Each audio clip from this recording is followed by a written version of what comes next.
versículos 12 al 18 dijimos: apártense de la inmoralidad y sean uno con el Señor.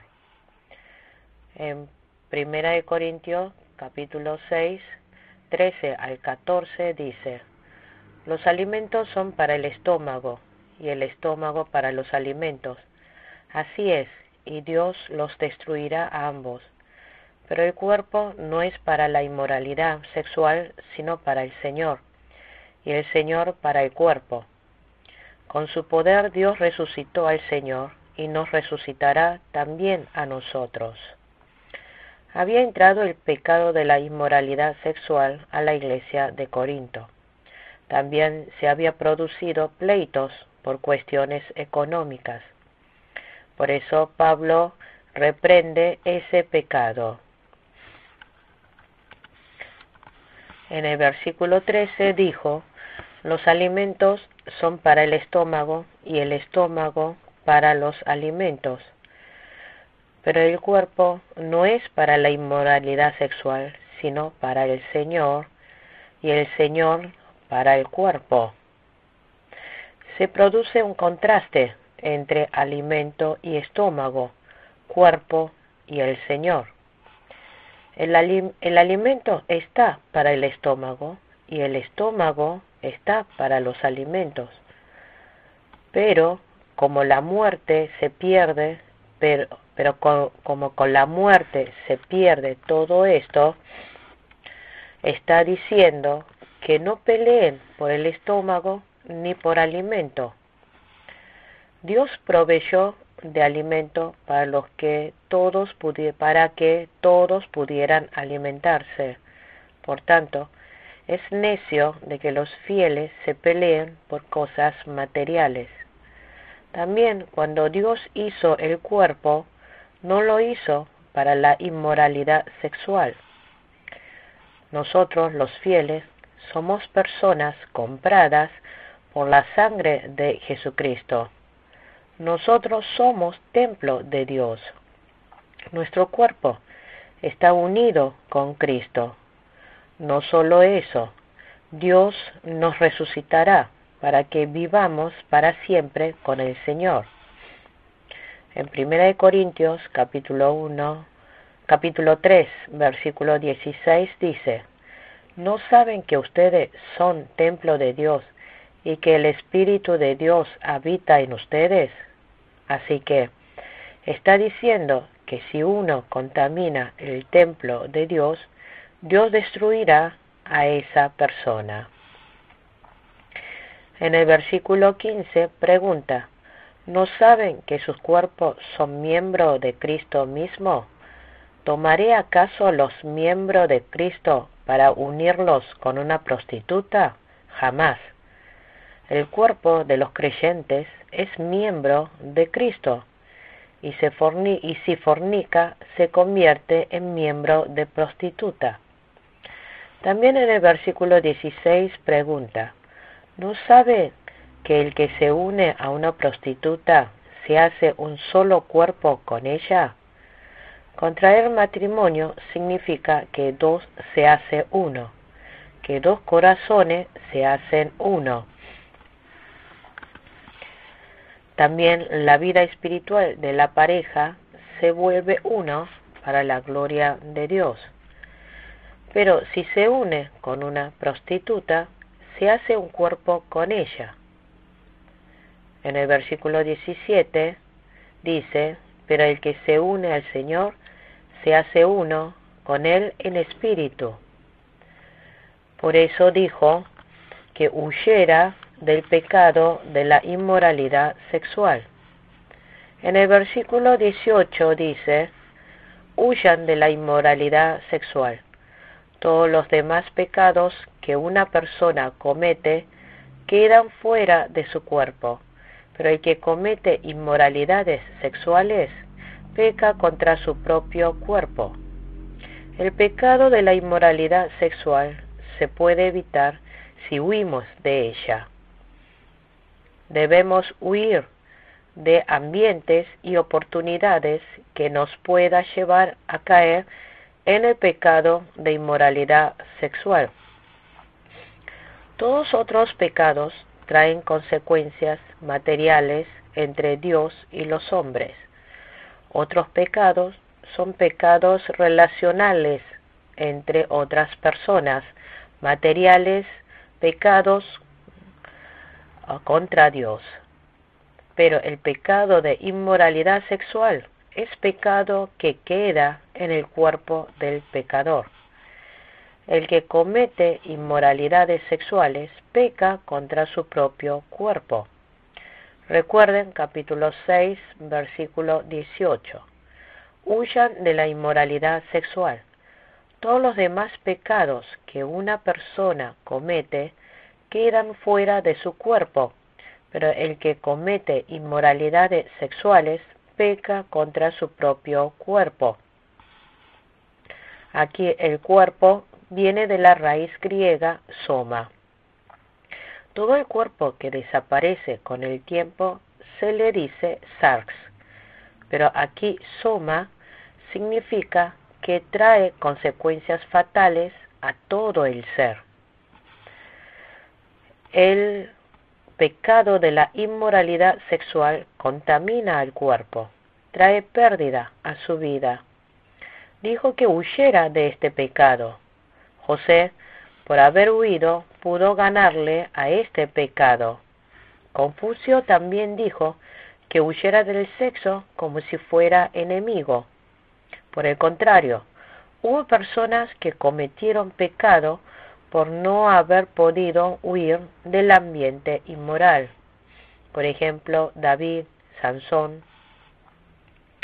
Cuarto punto principal, versículo 19 al 20. Glorifica a Dios con tu cuerpo. Pablo dijo en capítulo 6, versículo 19. Es el mismo contenido que Primera de Corintios, capítulo 3, versículo 16. Leamos. En capítulo 6, versículo 19 dice: ¿Acaso no saben que su cuerpo es templo del Espíritu Santo, quien está en ustedes y el que han recibido de parte de Dios? Ustedes no son sus propios dueños. El creyente ha nacido del agua y del Espíritu Santo. Por lo tanto, el Espíritu Santo mora en él.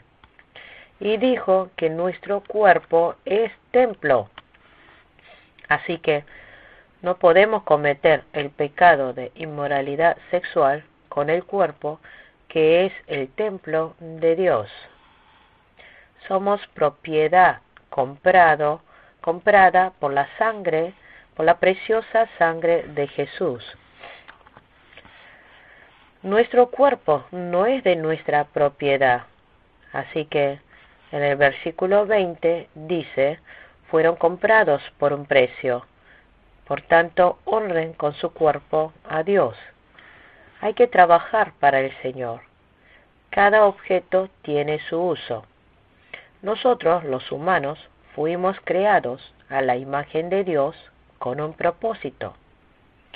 Entre las preguntas y respuestas de Pequeño Catecismo Presbiteriano dice: ¿cuál es el propósito máximo del hombre? Y su respuesta es: glorificar a Dios y agradarle eternamente. Glorifiquen con su cuerpo a Dios. Hay dos significados para servir a Dios. La mitad es servir con el corazón y la mitad es servir con el cuerpo. Veamos el ejemplo de Abraham, el padre de la fe. Él, en obediencia a Dios, salió de su tierra, de la casa de sus padres, y él fue a la tierra que Dios le dijo que fuera. Esto fue que sirvió a Dios con su cuerpo. Cuando Dios le dijo que se fuera, así lo hizo. Cuando Dios le dijo que dejara, lo dejó. Cuando Dios le pidió que entregara a su Hijo unigénito, obedeció. Obedeciendo con el cuerpo, se llega a la fe completa. Santiago enfatiza el acto de los fieles que han recibido la salvación. El libro de Santiago no contradice a la verdad de la salvación es por fe.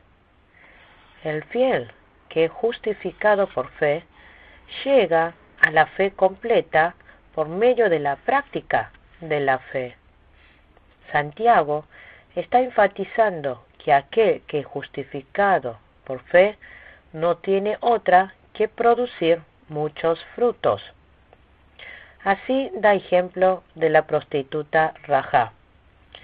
Nosotros somos honrosos templos del Señor. Desechando cada día nuestra corrupción, haciendo crecer la fe, debemos dar la gloria a Dios toda nuestra vida. Continuamos con el capítulo 7 de Primera de Corintios. El tema central del capítulo 7 de Primera de Corintios es matrimonio. Son 8 puntos principales. Punto 1. Versículo 1 al 6. Obligaciones matrimoniales. Punto 2. Versículo 7 al 9. Vida de castidad.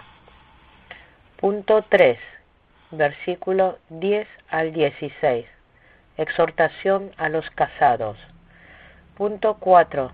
Versículo 17 al 24. Cada uno debe vivir conforme a la condición que el Señor le asignó. Punto 5. Versículo 25 al 28. Acerca del divorcio y casamiento. Punto 6. Versículo 29 al 35. Lo que tiene esposa, actúe como no la tuviese. Punto 7. Versículo 36 al 38. Enseñanza para las hijas solteras. Punto 8. Versículo 39 al 40. Enseñanza acerca de la viuda. Veamos el punto 1 principal. Obligaciones matrimoniales. Leamos el versículo 1. Paso ahora a los asuntos que me plantearon por escrito. Es mejor no tener relaciones sexuales.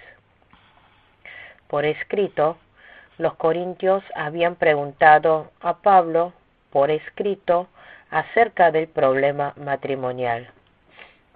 Hasta el capítulo 6 fueron palabras de exhortación de Pablo a la iglesia de Corinto por asuntos que estaban sucediendo allí. Ahora, el capítulo 7, Pablo está respondiendo por escrito las preguntas que le habían hecho. Dijo, es mejor no tener relaciones sexuales. Esto está diciendo que es mejor permanecer soltero para el beneficio de la vida espiritual, para hacer la obra del Señor. No está negando la institución matrimonial.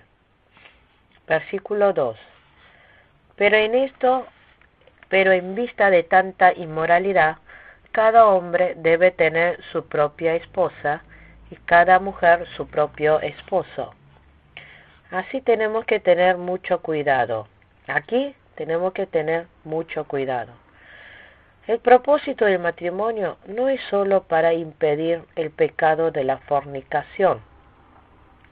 Lo que nosotros sabemos es que el propósito del matrimonio es igual que el primer propósito de la humanidad. Esto es glorificar a Dios. ¿Puede el creyente caer en el pecado de fornicación por mantenerse en castidad, por solo ver la parte buena de esa vida? Eso puede ser de gran error. Por eso, Pablo dijo que es natural que el hombre se casara. Pablo en la carta de Éfeso también da prueba de la santidad acerca del matrimonio. Efesios capítulo 5, versículo 22. Versículo 3. El hombre debe cumplir su deber conyugal con su esposa e igualmente la mujer con su esposo.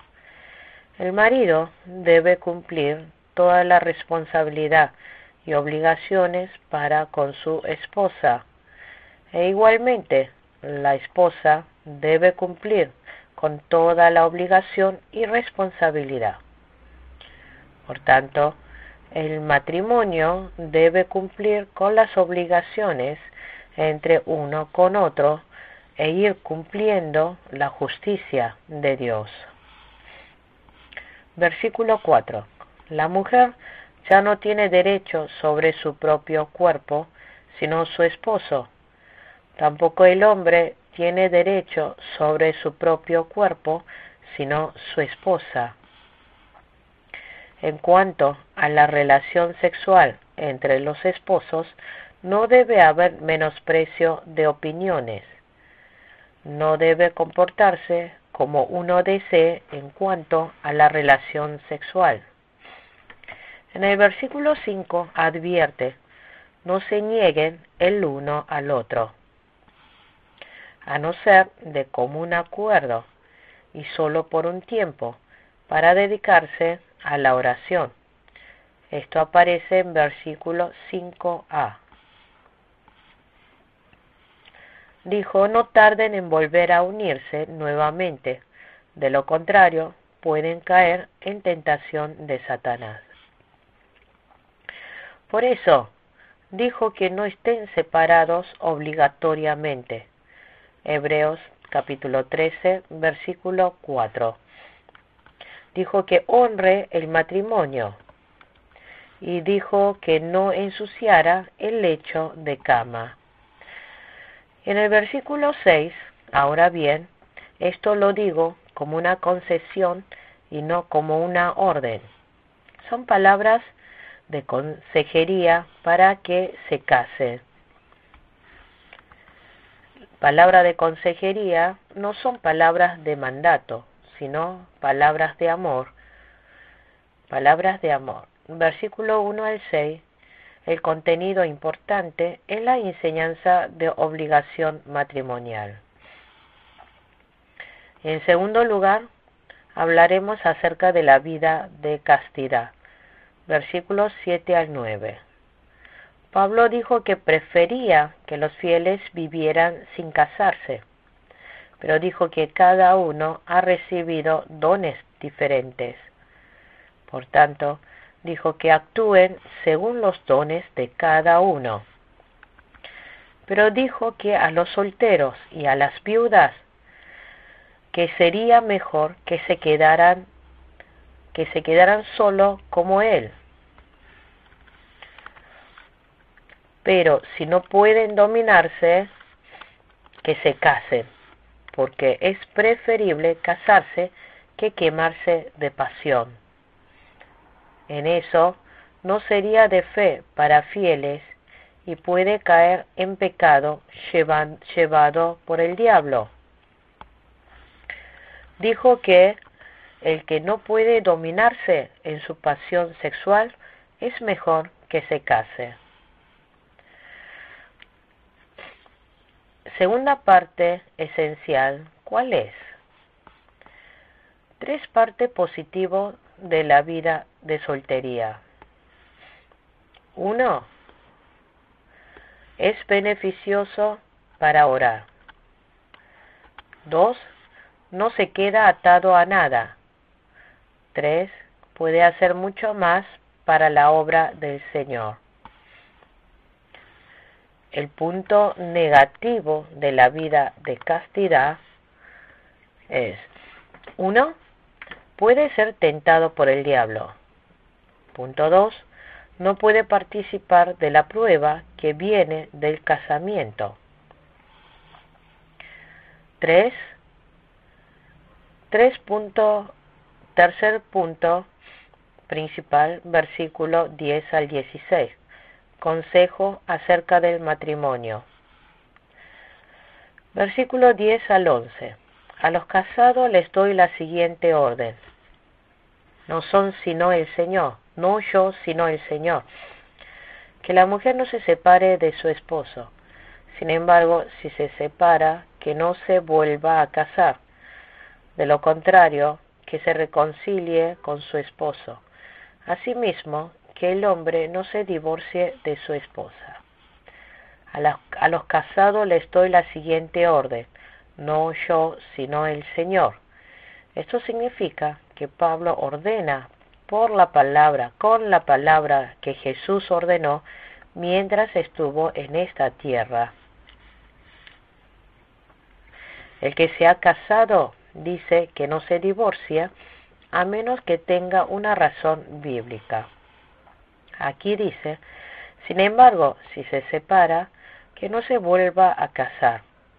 Los casados no deberían separarse, pero en caso de que sí se separasen o no se vuelva a casar, o que no se vuelva a casar, o que se reconcilie con su esposo. En caso de que no tenga otra que separarse y no volver a juntarse, tiene que realizar los trámites necesarios. En la ordenanza política de la denominación presbiteriana hay dos condiciones para el divorcio. Primero, en caso de haber fornicado. Segundo, en caso de que una de las partes casada estuviese lejos de casa por mucho tiempo y no pueda volver a juntarse por cuestiones de administración, puede divorciarse. La segunda ocasión se basa en la palabra de Jeremías, capítulo 29, versículo 4 al 6. Versículo 12 al 13. A los demás les digo yo, no es mandamiento del Señor. Si algún hermano tiene una esposa que no es creyente y ella consiste en vivir con él, que no se divorcie de ella. Y si una mujer tiene un esposo que no es creyente y él consiste en vivir con ella, que no se divorcie de él. Dijo, no es mandamiento del Señor. Esto no significa que no sea la palabra de Dios. Esto significa que no fue palabra directa del Señor mientras estuvo vivo en este mundo. Toda la palabra es inspirada por Dios. Nosotros creemos en la inspiración orgánica. Dios ha inspirado al escritor de la palabra y ha escrito usando sus características, estilo literario y estudios. Significa que ha sido escrito sin error. Nosotros creemos en la absoluta inspiración espiritual de la palabra de Dios. Hay dos condiciones que todo estudiante seminarista teológico deben seguir. Primero, hay que creer que la Biblia es verdad absoluta. Segundo, hay que creer que toda la Escritura es inspirada por Dios. Estas son las bases básicas. Si el seminarista piensa que la Biblia no es inspirada ni lo cree como verdad absoluta, sus conocimientos acumulados se irán por un camino equivocado. Ahora, en los versículos 12 al 13, habla del casamiento de dos personas que no son creyentes. Luego el marido creyó en Jesús. Si algún hermano tiene una esposa que no es creyente y ella consiste en vivir con él, que no se divorcie de ella. Significa que no se divorcie, sino que viva con el esposo. Aquí hay algo que se debe tener cuidado. No significa que un creyente se case con un no creyente. La Biblia dice específicamente que el fiel se case con otro fiel creyente. Se estudiará en 2 de Corintios. Dijo, no lleven yugos desiguales. 2 de Corintios, capítulo 6, versículo 14. En caso de que mis hijos digan que quieren casarse con incrédulo, ¿qué debemos hacer? Por ejemplo, ¿qué le diré si viene un joven incrédulo y dice que quiere casarse con mi hija? En ese caso, yo le quisiera decirle mi propia opinión. Si realmente ese joven ama a mi hija, tiene que tener prueba de ese verdadero amor. Si ese joven realmente ama a la mujer, tiene una solución. Porque ese joven desearía aprender de Dios que sirve su amada. Por eso hay que llevarlo a la iglesia y llevarlo a aceptar a Jesucristo como su Salvador y Señor y recibir bautismo. Porque esa persona podría ser un alma enviado por Dios. Por eso no se podría rechazarlo así nomás por ser incrédulo. Pero, a pesar de toda esa oportunidad, no quiere recibir a Jesús y rechaza el cristianismo, nosotros no podremos autorizar ese matrimonio. Versículo 14. Porque el esposo no creyente ha sido santificado por la unión con su esposa, y la esposa no creyente ha sido santificada por la unión con su esposo creyente. Si así no fuera, sus hijos serían impuros, mientras que de hecho son santos.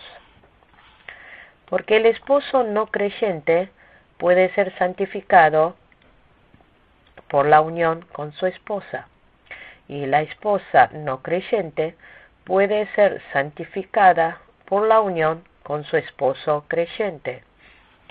Porque el esposo o la esposa, al creer en Jesús, tiene la luz del Evangelio, tiene la influencia personal, tiene el conmover del Espíritu Santo que puede influenciar en el otro. Aunque el esposo o la esposa que no cree se opongan, como la luz de Cristo ha brillado, está de alguna manera influenciando por ese conmover. Dijeron que la pareja es un solo cuerpo. La pareja está santificada internamente.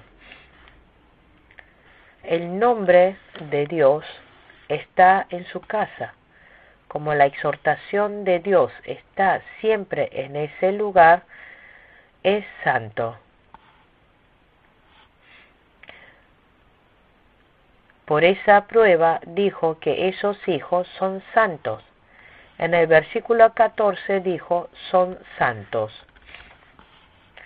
Esto significa que los hijos son santos aunque una de la pareja sea creyente. Por eso en la denominación presbiteriana bautizamos al niño aunque solo sea creyente una parte de los padres. Aquí dijo que su hijo también es santo. ¿Por qué el hijo es santo si solamente uno de los padres cree en Jesús? Tiene prueba en la palabra del Antiguo Testamento. Hoy en día, las iglesias bautistas niegan el bautismo de niño, porque enfatizan en la importancia de la experiencia personal de la decisión. Pero nosotros los presbiterianos creemos en la soberanía de Dios. Nosotros creemos en el obrar del Espíritu Santo. Así que, aunque digan que son niños o discapacitados, ellos pueden ser salvos por el Espíritu Santo. Por eso, en la denominación presbiteriana, realizamos el bautismo de niño. En Génesis capítulo 17, versículo 7, dice que Abraham llevó a cabo la circuncisión a Isaac. Abraham hizo pacto con Dios. El núcleo del pacto fue Jesucristo, que está por venir. Pero Abraham circuncidó a Isaac, que no tuvo relación directa con el pacto. La circuncisión es señal para el pueblo del pacto. Por eso, los hijos de los fieles participan del pacto de Dios y externamente también participan de la ceremonia religiosa. Por medio de padres creyentes han recibido el Evangelio y la luz de Cristo. El nombre de Dios está en esa familia. El cuidado de Dios está en esa familia. Por eso, nosotros damos el bautismo de niño. Versículo 15. Sin embargo, si el cónyuge no creyente decide separarse, no se lo impidan. En tales circunstancias, el cónyuge creyente queda sin obligación. Dios nos ha llamado a vivir en paz. ¿Qué debe hacer si el esposo no creyente, por problema de fe, quiere divorciarse? Pablo dijo tajantemente que se divorcia, pero Dios nos ha llamado a vivir en paz. Hay que procurar vivir en paz y no divorciarse.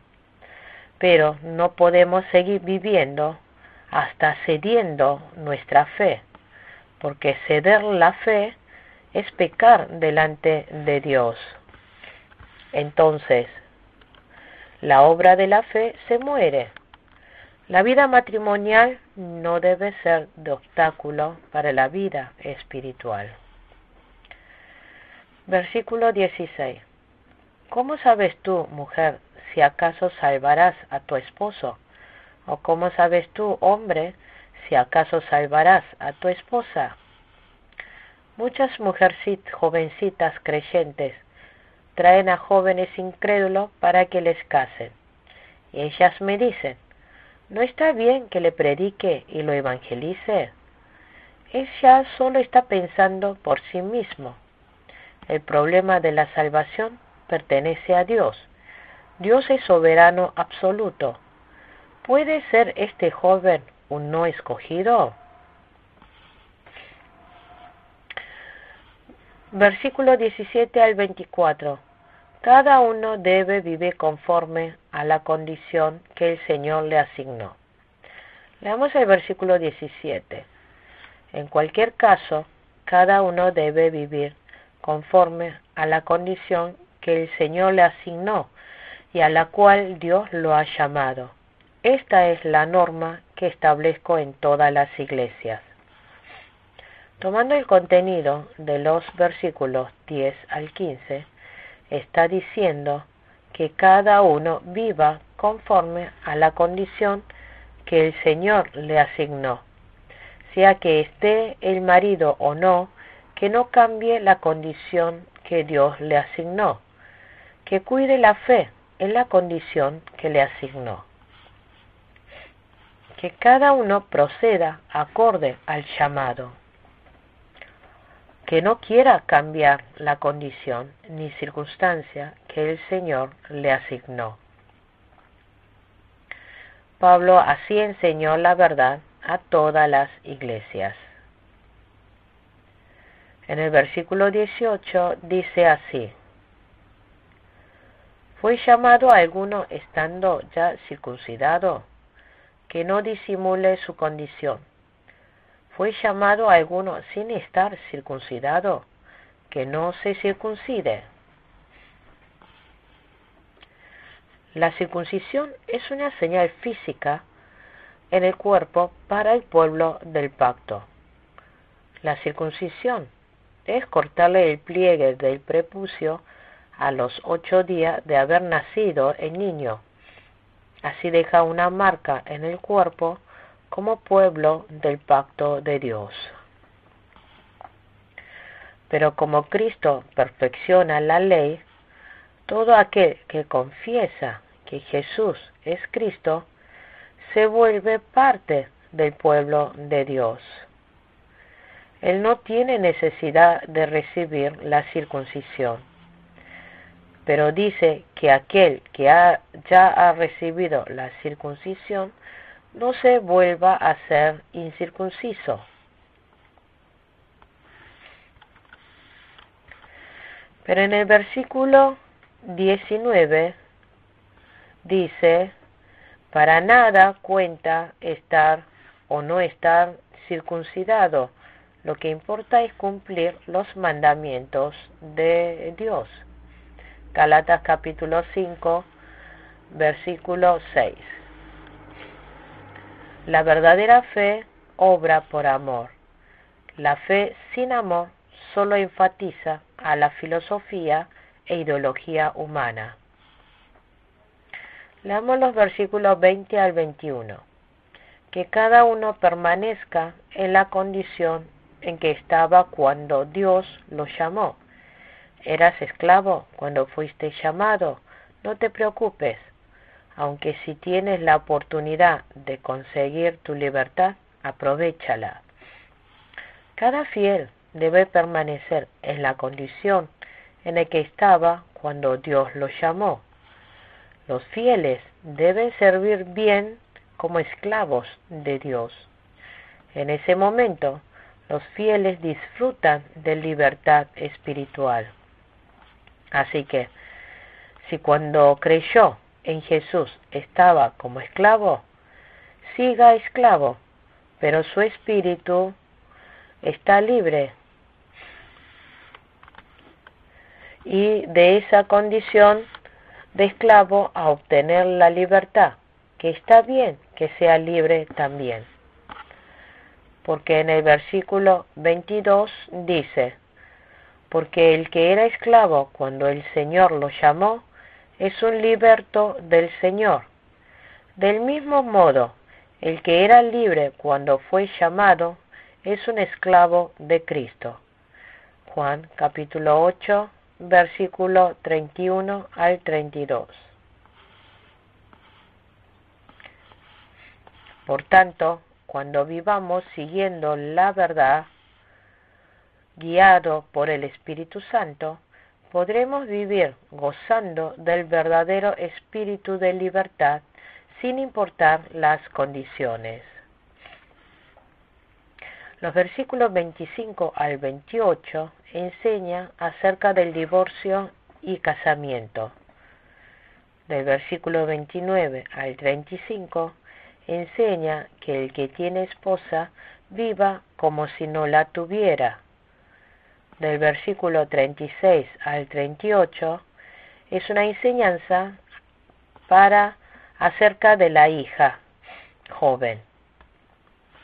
Del versículo 39 al 40, enseñanza acerca de la viuda. Veamos los versículos 25 al 26. En cuanto a las personas solteras, no tengo ningún mandato del Señor, pero doy mi opinión como quien la misericordia del Señor es digno de confianza.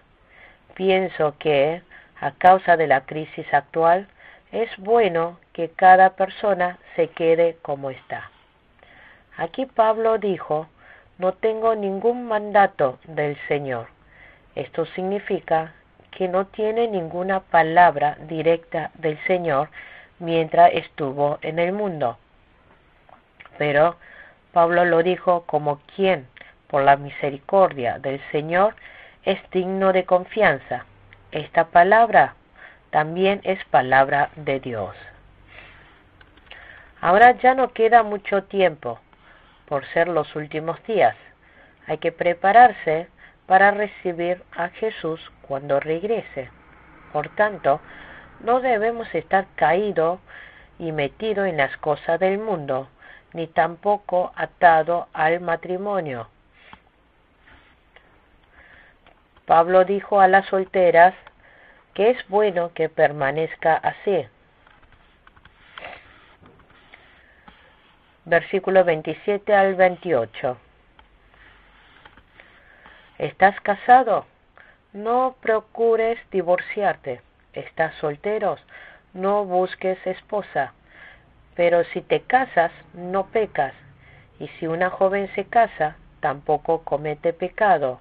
Sin embargo, los que se casan tendrán que pasar por muchos aprietos y yo quiero evitárselos. ¿Estás atado a tu esposa? La pareja está atado entre uno con el otro. significa que lleven una vida de fe, que si está atado con el marido, que así permanezca, y si está separado, que siga así la vida espiritual. Aunque digamos que estamos atados, debemos sentir libertad espiritual y conciencia. Es importante cuidar la fe como el Señor manda. Por tanto, el que está atado no busque separarse, y los que están solteros, que es preferible seguir así. Casarse no es pecado, pero el que se casa va a tener muchos sufrimientos en el cuerpo. Por eso dice que el comienzo del día de casamiento es el comienzo a los días de sufrimiento. Pero si nosotros soportamos con paciencia en medio de esa tribulación, entonces nuestro espíritu crecerá. Los que viven solos no recibirán esa clase de sufrimiento y podrán trabajar mejor para el Señor. Concluimos con la clase número 6 de Primera y Segunda de Corintios. Muchas gracias.